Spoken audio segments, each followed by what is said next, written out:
Hello বন্ধুরা, আপনারা সবাই কেমন আছেন? সবাই আমার ভালোবাসা নেবেন। আজকে আমি আমাদের পুকুর পাড়ের দৃশ্য দেখাচ্ছি। অনেক সুন্দর কলা হয়েছে, পেঁপে হয়েছে, আরও অনেক কিছু রয়েছে। আসলে এই কলাগুলি খুবই মিষ্টি।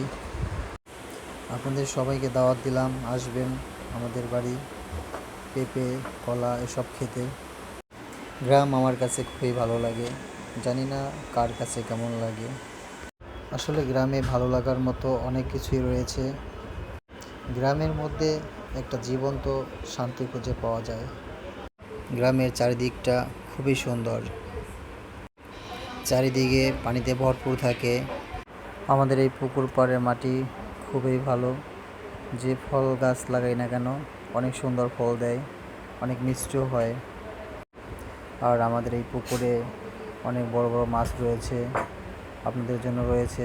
আপনারা সবাই আসবেন, বেড়াতে আসবেন। সবাইকে খাওয়াবো এই পেঁপে দিয়ে আর মাছ দিয়ে। চলে আসবেন।